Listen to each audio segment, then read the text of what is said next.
وعليكم السلام ورحمة الله الحمد لله الذي كتب الآثار ونسخ الآجال والقلوب عنده مفضية والسر عنده علانية الحلال ما أحل والحرام ما حرم الدين ما شرع والأمر ما خلق الصلاة والسلام على سيد الرسل والأنبياء سيد الهدى وعلى آله لا سيما الحسين والحسن المجتبى وأصحابه وأتباعه وأشياعه أجمعين أبدا أبدا أما بعد فأعوذ بالله من الشيطان الرجيم بسم الله الرحمن الرحيم وإذ قال إبراهيم رب اجعل هذا البلد آمنا واجنبني وبني أن نعبد الأصنام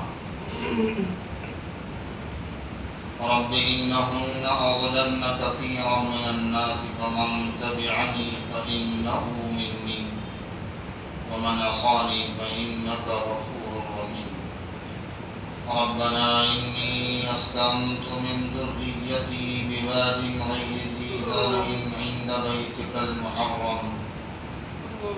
غير ذي زرع عند بيتك المحرم ربنا ليقيموا الصلاة فاجعل أفئدة من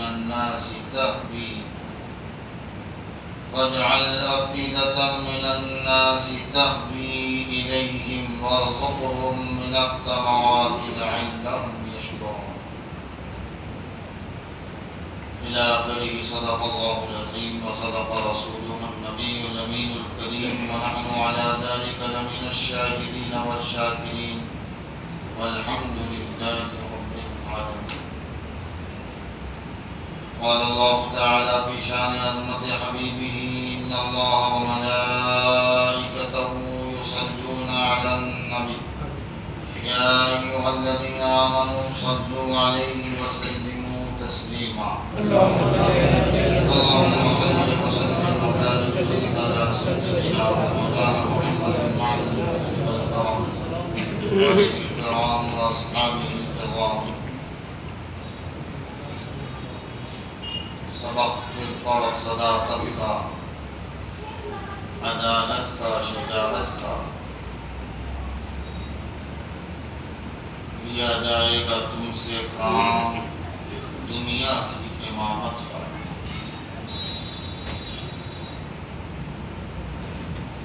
آج بھی ہو جو ابراہیم سا ایمان پیدا، آگ کر سکتی ہے انداز گلستان پیدا.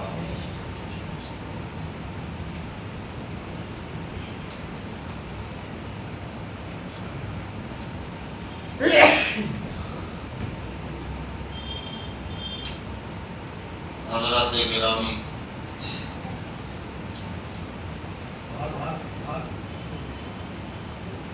گزشتہ سے پیوستہ آج کی اس مبارک، سعید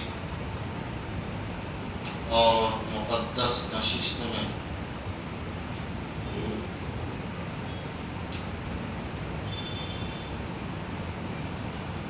گفتگو انشاءاللہ ہوگی.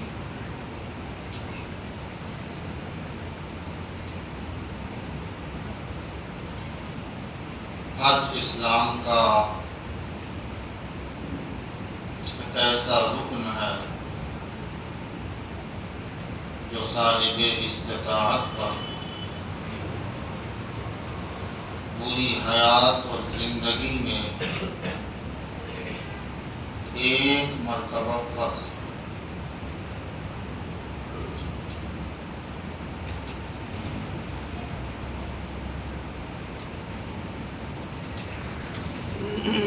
پیغمبر صلی اللہ علیہ وآلہ وسلم نے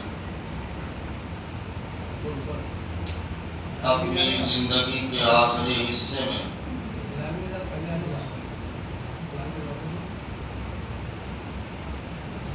حج ادا فرمایا اور جب صحابہ کرام رضوان اللہ تعالی علیہم اجمعین نے اس تعلق سے سوال کیا کہ کیا ہم پر ہر سال حج کرنا فرض ہے، تو پیغمبر نے جواب نہیں دیا اور خاموشی اختیار فرمائی۔ چند بار جب سوال دہرایا گیا تو بار بار کی تکرار کے بعد آپ علیہ السلام نے ارشاد فرمایا کہ اگر میں کہہ دوں ہر سال تو تم پر ہر سال حج فرض ہو گئے۔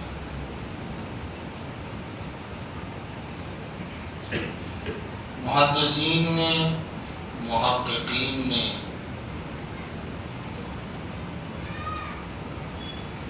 یہاں ایک بات واضح فرمائی ہے کہ بنا مقصد کا بار بار سوال کرنے سے بچنا چاہیے۔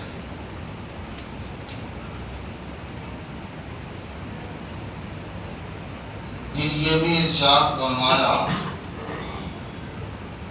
حضور کا یہ فرمان کہ اگر میں کہہ دیتا تو ہر سال حج فرض ہو جاتا، یہ اس بات کی طرف دال ہے کہ حضور علیہ السلام صرف قانون دان ہی نہیں ہیں، صرف قانون جاننے والے ہی نہیں ہیں، بلکہ قانون ساز بھی ہیں۔ اللہ نے انہیں یہ اختیار دیا ہے کہ وہ قانون بناتے ہیں۔ اس لیے کہ اگر وہ صرف قانون داں ہوتے، قانون ساز نہیں ہوتے، تو ان کا یہ فرمانا لغو ثابت ہو جاتا کہ اگر میں کہہ دوں تو ہر سال حج فرض ہو۔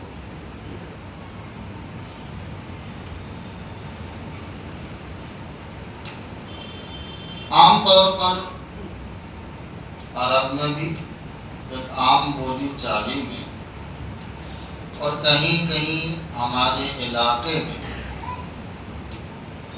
عمرہ کرنے والے کو بھی حاجی کہتے ہیں۔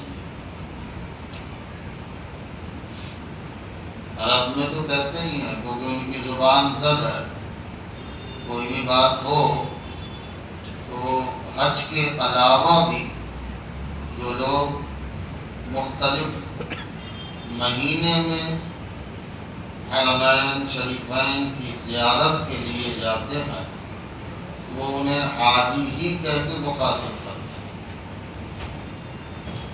ہمارے یہاں بھی بہت لوگ ہیں کہ عمرہ کر کے آنے والے کو حاجی صاحب کہہ دیتے ہیں۔ اگر وہ اس معنی کر ہے تو پھر تو درست ہے کہ عمرہ کو چھوٹا حج قرار دیا گیا۔ عمرہ ایک چھوٹا حج ہے کہ آپ کچھ مقامات پہ جو حج میں جاتے ہیں وہ عمرے میں آپ نہیں جاتے، اس لیے ان مقامات میں دروازے بند اور تالے لگا دیے جاتے ہیں۔ خیر وہ گورنمنٹ کی پابندی ہے کیونکہ ان کے انتظامات ہیں انتظام و انصرام کرنے والے لوگ،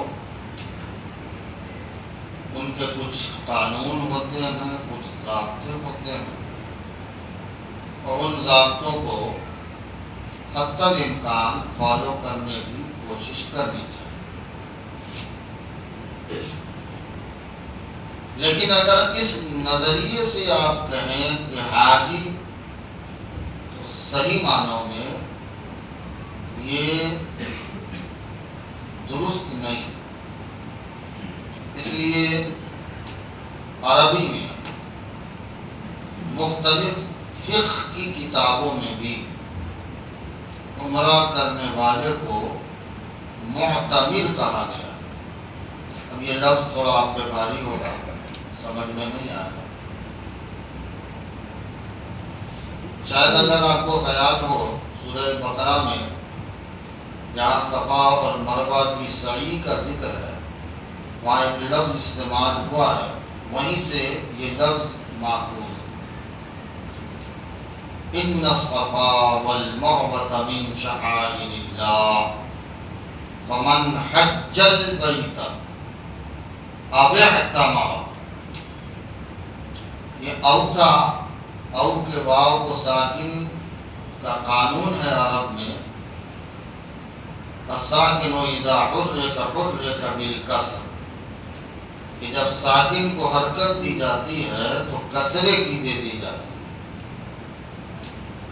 او کا معنی عربی میں آتا ہے یا، او کا معنی عربی میں یا،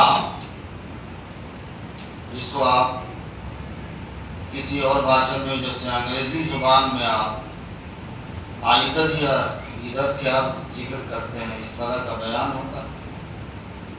جیسے اور آتا ہے، وہ آئے اور، اس کا معنی بھی آتا ہے۔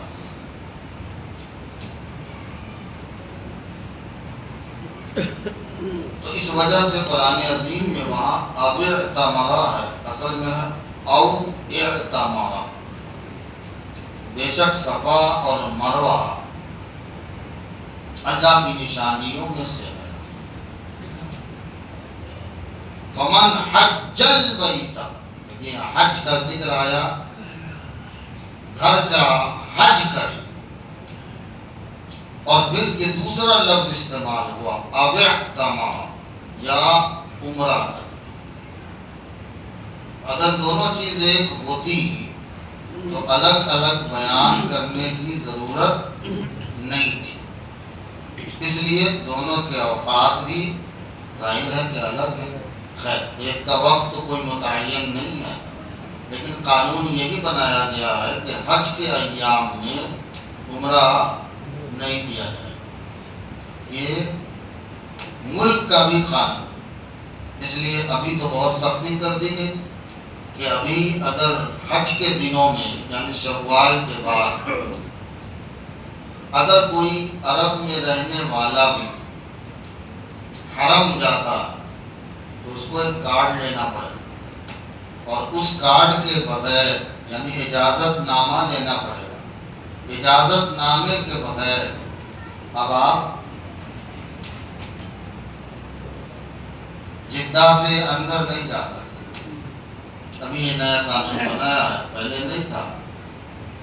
اب عام طور پر جو حج کے لیے لوگ آتے ہیں یا جو گاڑیاں ہوتی ہیں وہ چونکہ پہلے سے بک شدہ ہوتی ہیں، اس لیے ان کو وہ لوگ پریشان نہیں کرتے،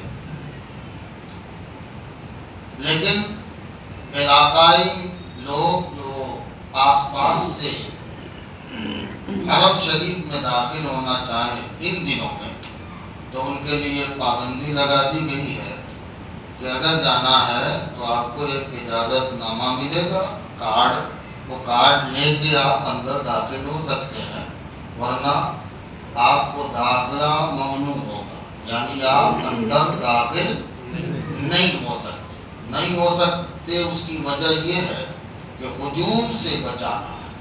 حج میں آنے والے جو مہمان ہیں باہر سے تشریف لائے ہیں تو ان کے انتظامات و انصرامات کرنے ہیں۔ اب ظاہر ہے کہ ان کو تکلیف نہ ہو، ان کا خیال رکھنا ہے۔ یہ روایت عرب میں ایام جہالت سے اس کا تعلق صرف اسلام ہی سے نہیں، اسلام سے قبل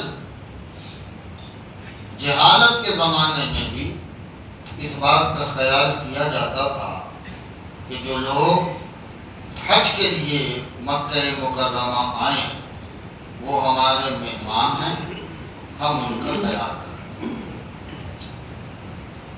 خیر اب دور بڑا عجیب آ گیا، بن سلمان کا دور ہے، بھلے مسلمان کا ہو کہ نہ ہو۔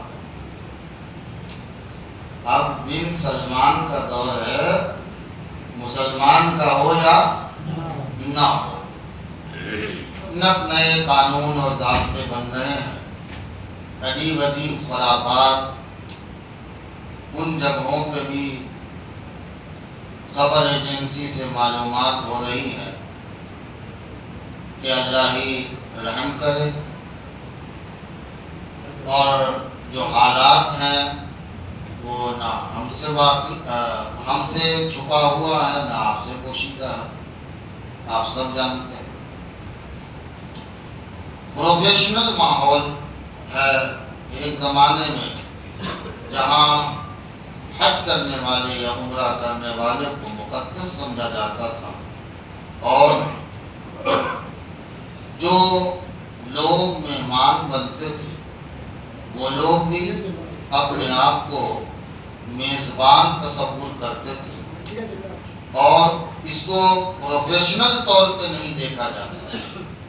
اس لیے جب آپ کو ویزا لینا ہوتا تھا تو حج عمرے کے ویزا کا ضابطہ تھوڑا الگ تھا، اور آپ اگر وزٹنگ کے لیے ویزا لے رہے ہیں یا وہاں کام کرنے کے لیے ویزا لے رہے ہیں تو اس کا قانون اور ضابطہ الگ تھا۔ اب تقریباً اس پروفیشنل دور میں مسئلہ ایک سا ہو گیا ہے، یعنی آپ وزٹنگ سے بھی عمرہ اور حج کر سکتے ہیں۔ اب آپ کو بالخصوص اگر عربی زبان آتی ہو تو کسی ٹور کی ضرورت نہیں، وہ آپ گھر بیٹھے اپنے موبائل سے بھی سارے کام کر سکتے ہیں۔ بہرکیف یہ تو حالات تھے۔ بات یہ عرض کرنی تھی کہ مہمانی کا رواج عرب میں صدیوں پرانا، اور عرب کے لوگ مہمان نوازی میں ید طویلہ رکھتے تھے، چاہے وہ کسی دھرم سے تعلق رکھتے ہوں، کسی قبیلے سے تعلق رکھتے ہوں، مگر ان کے اندر یہ صفت موجود تھی کہ وہ مہمانوں کا بڑا خیال کرتے تھے۔ اس لیے ایک لمبی روایت ہے، اس لمبی روایت میں مولا علی کا ایک قول ہے کہ حضور کے سامنے ایک پیالہ تھا، اور اس پیالے میں دودھ تھا، اور اس دودھ کے پیالے میں ایک بال تھا۔ دودھ کا پیالہ تھا اور پیالے میں دودھ بھرا ہوا تھا، اور اس دودھ میں ایک بال تھا۔ حضور نے بھی کچھ فرمایا الگ الگ، حضرت ابوبکر صدیق نے، خود جبریل امین نے، اور پھر اللہ نے وحی بھیجی کہ سب کہہ رہے ہیں تو میرا بھی پیغام پہنچاؤ محبوب کو۔ وہ ایک لمبی ہے، اب وہاں تک پہنچنے میں بہت وقت لگے گا۔ موضوع کے تحت میں یہ بات کہہ دوں کہ مولا علی نے وہ جملہ ارشاد فرمایا تھا کہ مہمان اس پیالے کی طرح چمکدار ہے، مہمان اس پیالے کی طرح چمکدار ہے، اور مہمان کا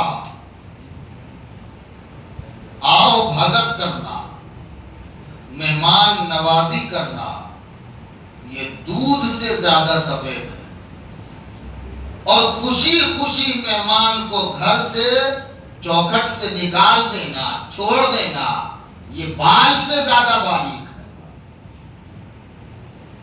یہ بال سے زیادہ باریک ہے۔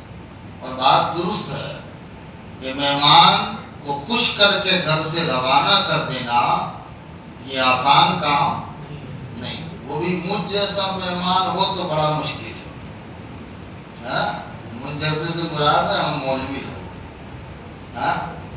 ہمارے ایک دوست نے کھانے کی دعوت کی، سب مولانا ہی تھے، نام نہیں لوں گا، بہت مشہور آدمی ہے. تو اس نے بھٹیارے کو بلایا اور 25-30 لوگ بچ گئے، اس میں ہم بھی تھے. تو مجھے کہا حضرت رک جائیے، ہوٹل سے کھانا منگائیں گے، بعد میں کھائیں گے اپنے. تو اس نے بھٹیارے کو بلایا. اب اپنے علاقے کا دادا تھا تو لوگ ڈرتے بھی ہیں. اس نے بلا کے کہا کہ ابے تم سے میں نے کہا تھا کہ 70 آدمی کا کھانا ہو، 50 آدمی نے کھایا، 30 آدمی بچے ہوئے ہیں، تو تو نے کھانا کیسے بنا؟ تو اس نے برجستہ کہا آپ نے 70 آدمی کہا تھا، 70 مولانا نہیں کہا. اگر 70 مولانا کہے ہوتے تو ہم 100 آدمی کا کھانا بناتے. آپ اس سے اندازہ لگائیں کہ ہمارا قبیلہ کتنا کھانے پینے میں مشہور ہے. تو ہم جیسوں کو خوشی خوشی گھر سے باہر کرنا بڑا مشکل کام ہے. لیکن عرب میں یہ رواج تھا کہ مہمانوں کا آؤ بھگت بہت کرتے تھے، لوگ بڑا خیال کرتے تھے. حضور علیہ السلام کا جو نسب ہے وہ پہنچتا ہے قریش، اگرچہ قبیلہ ہے لیکن اس کی ایک شاخ ہے ہاشم، بنو ہاشم. اس لیے حضور کے اس خاندان کو ہاشمی بھی کہتے ہیں، ہے نا. تو قریش میں 2 شاخ ہے، ایک امیہ اور ایک ہاشم، بنو ہاشم. تو بنو ہاشم، بنو امیہ، یہ 2 شاخیں نکلی. بنو امیہ میں آپ نے اگر تھوڑا بہت بھی خیال اور توجہ میں رکھا ہو تو حضرت امیر معاویہ اور دیگر تمام لوگ جہاں سے خلافت راشدہ ختم ہوئی، جو منہج نبوت پر تھی، اس کے بعد خلافت جو شروع ہوئی بنو امیہ کی، اس میں پہلے خلیفہ حضرت امیر معاویہ تھے. اور یہ تقریباً 90 سال چلی. کتنی؟ یہ خلافت 90 سال چلی، خلافت راشدہ. اس کے بعد پھر خلافت آئی، وہ خلافت عباسیوں کی تھی، وہ بنو عباس کہلاتی. یہ تقریباً 500 سال چلی. کتنے؟ 500 سال. پھر اس کے بعد وہ عثمانی خلافت جو آپ جانتے ہیں، اور پھر عثمانی جو خلافت چلی وہ تقریباً 650 سال تک چلی، یا اس سے بھی زیادہ. بہرکیف تو مقصود یہ بتانا ہے کہ پھر وہ قریش کی 2 شاخیں تھیں، ایک بنو ہاشم اور ایک بنو امیہ. یہ دونوں کسی مشہور شخص کے نام پر ہے. جیسے ہاشم تھے اور ان کے ایک بھائی تھے امیہ، دونوں بھائی تھے، اور ظاہر ہے کہ ان کے والد کعبے کے متولی تھے. ابھی دیکھ رہے ہیں نا جھگڑا چلتا، ہم بنیں گے تو ہم بنیں گے. یہ تو صرف بولنے کے لیے ہے کہ وہاں کا بادشاہ بھی کہتا ہے انا خادم الحرمین الشریفین. تو یہ صرف بولنے تک محدود ہے کہ میں خادم، ورنہ تو حال ان کا ایسا ہے کہ اللہ ہی رحم فرمائے. خادم ایسے تھوڑے ہوتے ہیں. بہرکیف تو اب باپ کے بعد بیٹوں کا مسئلہ آیا، تو ایک ہاشم اور دوسرا امیہ. اب امیہ تھوڑا سخت لہجے کے تھے، ان کے اندر مزاج میں تندی تھی، سختی تھی. اور ہاشم تھے وہ تھوڑا شرافت میں شریف مزاج تھے، جلد بازی نہیں تھی، اور سادہ آدمی کہیے جسے آپ. تو اب مسئلہ آیا کہ بھائی ہم بنے تو ہم بنے. تو کعبے کا متولی ہاشم کو بنایا گیا. اس وقت میں جو ہمارے یہاں یہ ووٹنگ چلتی ہے، بالخصوص ہمارے ہندوستان، جو آج تک آپ کو لوگ وہ کون پیپر چلا رہے ہیں، اور سیاسی لوگ ہم سب کو الجھائے رکھتے ہیں، جبکہ وہ سیاست کے میدان میں ماہر ہیں. ان کو چاہیے کہ وہ وہاں وہ کام کرے جہاں کرنا ہے. اب قوم سے اگر آپ صرف آؤ پکار کروانا چاہتے ہیں تو اس کا کوئی مقصد حاصل نہیں ہے. بہرکیف تو اس زمانے میں جو بھی انتخاب کا طریقہ رہا ہوگا لوگوں نے ہاشم کو منتخب کیا. آپ جب تاریخ پڑھیں گے تو آپ کو اندازہ لگ جائے گا کہ ہاشم کو انتخاب کرنے کی وجہ کیا تھی. تو ایک تو آپ کو بتایا کہ ادھر تند مزاجی تھی، ادھر مزاج میں شرافت تھی، سادگی تھی، اور اس کے ساتھ سب سے بڑی صفت یہ تھی کہ ہاشم میں مہمان نوازی کی صفت سب سے زیادہ تھی. اور کس قدر تھی آپ اندازہ لگا کہ مختلف علاقوں سے وہ زمانہ آج سے 2000 سال پہلے مختلف علاقوں سے سال بھر سوکھی روٹیاں چن چن کے لاتے تھے. جو مالدار لوگ کھا پی کے پھینک نہیں دیتے، ہمارے یہاں یوں سمجھ لیجیے گایوں کے لیے، بیلوں کے لیے، جانوروں کے لیے ان کو جمع کرتے تھے سال بھر، اور حج کے ایام میں انہیں جمع کر کے اسے پانی میں پھلاتے تھے اور پھر اس کا کھانا بناتے تھے. اور وہ کھانا بنا کر آنے والے زائرین کو جو حرمین شریفین کی زیارت کے لیے آ رہے ہیں ان کی وہ مہمان نوازی کرتے تھے. اس لیے ان کا نام ہاشم بھی پڑا. ایک روایت میں یہ بھی کہ اس بنیاد پر انہیں ہاشم کہا جانے لگا. بہرکیف یہ وہ مہمان نوازی کا سلیقہ تھا جو عرب کی گٹی میں تھا. عرب خود نہیں کھاتے تھے مگر مہمانوں کا خیال کرتے تھے. ہمارے یہاں الٹا، کب بھاگے کہ ہم کھائیں گے نہیں ہے. ایک صحابی کا ذکر ہے کہ دوسرے صحابی گھر آئے، کھانے کا وقت تھا یا مہمان بن کے آئے. اب ایسا ہوا کہ کھانا اتنا تھا کہ ایک ہی آدمی کھا سکے. یہ صفت کتنی اہمیت کی حامل ہے وہ دیکھیے کہ اس صحابی نے اشارہ کیا اپنی بیوی کو کہ جب کھانے بیٹھوں تو چراغ جان بوجھ کے بجھا دینا.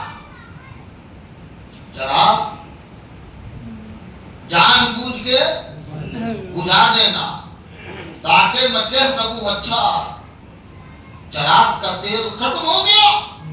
اس اندھیرے میں صرف بیٹھا رہوں اور مہمان پورے طور پر سکم سیر ہو کے کھانا کھا سکے. ذرا اندازہ لگائیے کہ مہمان نوازی کا سلیقہ کیسا تھا. تو اسلام سے پہلے بھی یہ مزاج تھا. یہ مزاج ہمارے یہاں نہیں. ہمارے یہاں کیا ہے کہ کس قدر ہو گئی مصروف یہ دنیا اپنی کہ 2 دن ٹھہرے تو مہمان برا لگتا ہے. اور ہمارے یہاں مہمانوں کا طریقہ بھی بڑا عجیب ہے. ان کے مرضی کے مطابق نہ ملے تو باہر نکل کے پھر غیبتیں سن لی. مہمان آپ ہیں تو میزبان کو جتنا ہو سکا اپنی طاقت کے حساب سے وہ آپ کے لیے اس نے انتظام کیا. اس میں عیب نکالنے کی ضرورت نہیں ہے. یہ سنت کے خلاف ہے کہ کوئی کھانا بھی آپ گھر میں کھائیں اور اس کھانے میں عیب لگائیں. یہ جائز نہیں ہے. یہ سنت کے طریقے کے خلاف ہے. بہرکیف مہمان نوازی بڑی اہمیت کی چیز تھی. یہی وجہ تھی کہ حضرت ابراہیم علیہ السلام کو عرب کے لوگ چاہے کسی دھرم کے ہو بڑی عزت کی نگاہ سے دیکھتے، بڑی قدر کی نگاہ سے دیکھتے. اور کسی کے یہاں حضرت ابراہیم علیہ السلام کی ناقدری نہیں تھی. اس کی بنیادی وجہ جہاں اور بھی چیزیں ہیں وہاں یہ بھی ہے کہ مہمان نوازی کی صفت حضرت ابراہیم علیہ السلام میں بھرپور تھی. کہ آپ کی زندگی اور آپ کی حیات طیبہ کے مطالعے کے بعد یہ سمجھ میں آتا ہے کہ آپ نے کبھی بھی بغیر مہمان کے کھانا نہیں کھایا. ایک موقع کا ذکر آیا، یاد آیا تو میں بتا دوں کہ کئی دن ہو گئے اور حضرت ابراہیم علیہ السلام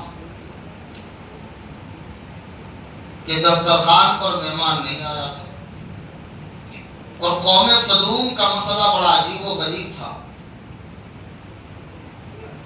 قوم سدوم یعنی حضرت لوط علیہ السلام کی قوم، تو لوط کی جو حرکت تھی قوم لوط کی، وہ آپ جانتے ہیں، اسے سمجھانے کی ضرورت نہیں ہے۔ تو اللہ نے عذاب بھیجنا چاہا، دو فرشتوں کو انسانی شکل میں متشکل کر کے حضرت سیدنا ابراہیم علیہ السلام کے پاس بھیج دیا۔ اب ظاہر ہے کہ کچھ زمانہ گزر گیا تھا اور مہمان نہیں آئے ہوں گے، ممکن ہے اسی دور کی وہ بات ہو جو میں آپ کو کہنا چاہتا ہوں، قرآن نے اس کی ترجمانی کی ہے، اور قرآن نے فرمایا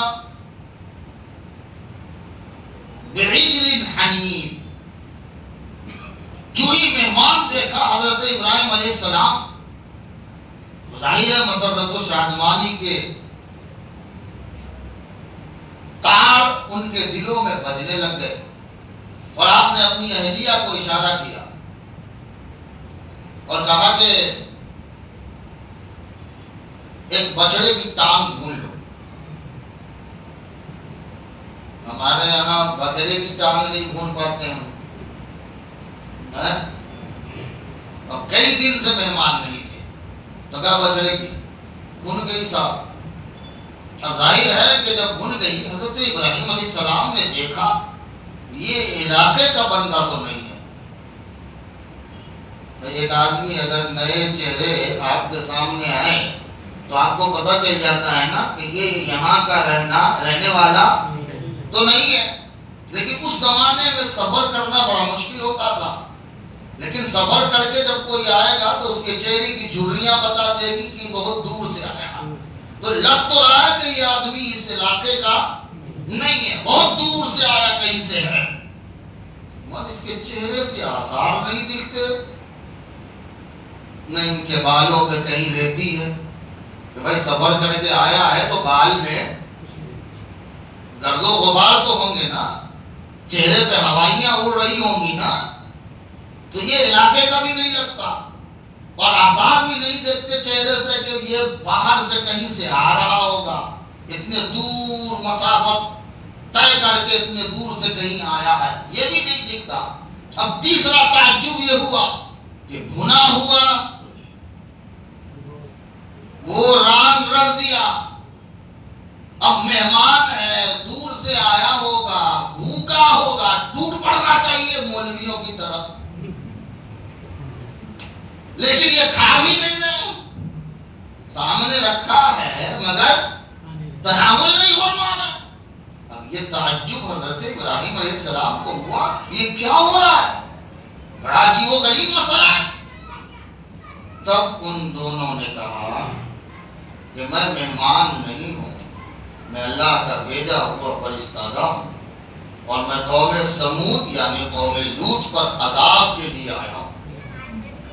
بہرکہ وہ ایک لمبی بحث ہے جو قرآن میں بڑی وضاحت سے تفصیلی طور پر بیان ہے۔ اب یہاں جو بات آپ کو کہنا چاہ رہا تھا، جو حاشیے کے طور پر یہ بات آ گئی جس کا تعلق قرآن سے ہے کہ مہمان نوازی میں حضرت ابراہیم یقینی طور پر ید طولا رکھتے تھے۔ ایک دن ایسا ہوا کہ آپ نے دسترخوان لگایا، اور کئی روایتوں میں آیا کہ کئی بار ایسا ہوتا تھا کہ کئی کلومیٹر تک آپ مہمان کو تلاشنے کے لیے نکل جاتے تھے کہ کوئی مہمان ملے تو میں اسے اپنے دسترخوان پر لا کر اسے کھانا کھلاؤں۔ یہ عرب میں مہمان نوازی کی صفت تھی، اور ظاہر ہے کہ جس نے علاقہ ہی بسایا، جس زمین پر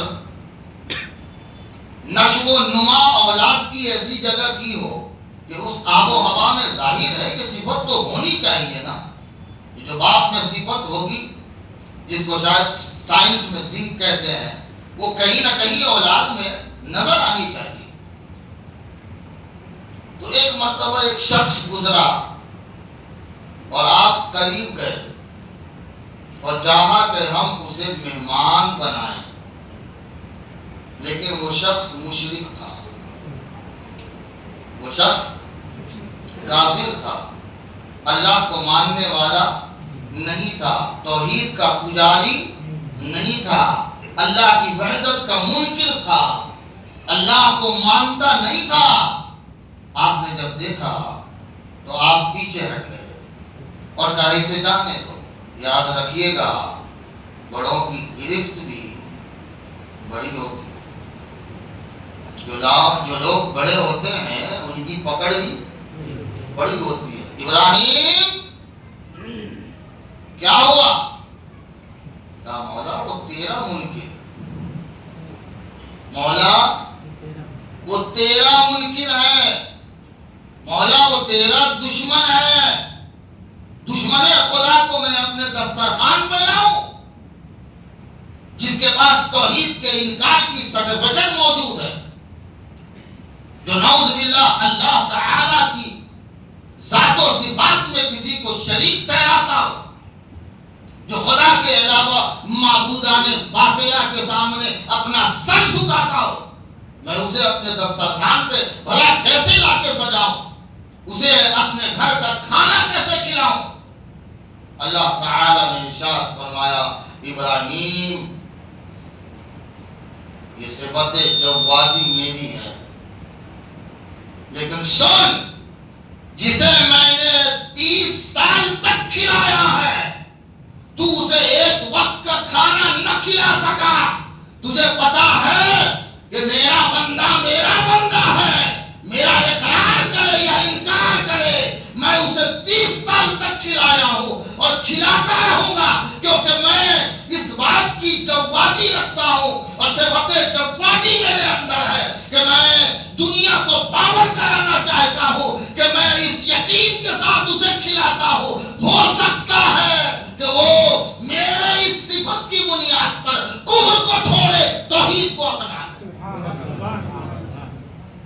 بڑوں کی گرفت بھی بڑی ہوتی، یہ بات قابل گرفت تو نہیں تھی، آپ کو لگتا یہ بات قابل گرفت تھی؟ آپ علماء سے پوچھیں کہ میں زکوٰۃ نکال رہا ہوں کس کو دوں، آپ کو علماء جواب دیں گے آپ اپنے رشتہ دار میں، آپ اپنے محلے میں، آپ اپنے علاقے میں کتابیں پڑھیں، آپ ساری کتابوں میں یہی جو لوگ اس بات کے مستحق ہیں ان فقیر و محتاج مسلمان کو دیں، کس کو بولیے؟ مسلمان کو۔ آپ علماء سے پوچھیں، اگر آپ علماء سے کہیں گے کہ میں چاہتا ہوں کہ یہ زکوٰۃ کسی کافر کو دوں، برجستہ علماء کا جواب ہوگا قرآن و سنت کے مطابق کہ یہ تمہاری زکوٰۃ ادا نہیں ہوگی، تمہاری زکوٰۃ ادا نہیں ہوگی، کیونکہ اس کے مستحقین مسلمان ہیں۔ ابھی بیچ میں مجھ سے بھی سوال ہوا تھا تو میں نے یہی پوچھا کہ اگر آپ کے مسلمان ایسے ہو گئے ہیں کہ کوئی غریب آپ کی سوسائٹی میں اور مسلمانوں میں موجود ہی نہیں، آج کا دور کیسا آ گیا معلوم ہے آپ کو کہ کون آپ سے کیا پوچھ رہا ہے، اس کا نظریہ کیا ہے آپ نہیں سمجھ سکتے۔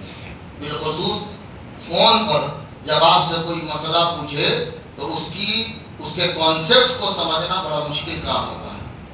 میں نے کہا اگر آپ کے مسلمان قوم کے لوگ اپنے پروفیشنل اعتبار سے بالکل ایسے پختہ ہو گئے ہیں کہ انہیں کوئی ضرورت نہیں ہے، وہ محتاج نہیں رہے، تو پھر آپ یہاں چاہیے دے دیجیے۔ اور ایسا آپ کی حکومت اسلامیہ میں بھی ہوا ہے کہ ایک موقع ایسا آیا کہ حضرت عمر رضی اللہ عنہ سے کہا کہ جب حضرت عمر نے کہا کہ یہ غریبوں میں تقسیم کر دو، کہا حضور شہر میں کوئی غریبی نہیں، کہا محتاجوں کو یتیموں کو دے دو، کہا کوئی نہیں ہے، ضرورت مندوں کو دے دو، کہا کوئی نہیں ہے، کہا ٹھیک ہے دوسرے ملکوں میں دوسرے شہروں میں بھیج دو۔ تو اگر ایسا مسئلہ ہے کہ آپ کے ملک میں، آپ کے علاقے میں، آپ کے پاس پڑوس میں مسلمان مکمل طور پر آسودہ ہو چکے ہیں تو پھر آپ دے دیجیے، ہم کو کوئی اعتراض نہیں۔ اب ظاہر ہے جو مکمل طور پر تو آسودہ نہیں ہے۔ تو مہمان نوازی یہ عربوں کی گھٹی میں تھی اور وہ جانتے تھے کہ مہمان نوازی کے فائدے کیا ہیں، اسی لیے پیغمبر نے بھی مہمان نوازی کی اہمیت کو سمجھایا، افادیت کو سمجھایا، اور حضرت سیدنا ابراہیم علیہ السلام اور آپ کی حیات طیبہ سے یہی ہمیں سبق ملتا ہے کہ ہم اس پر غور کریں، توجہ کریں، اللہ تعالیٰ سے دعا کریں، اللہ تعالیٰ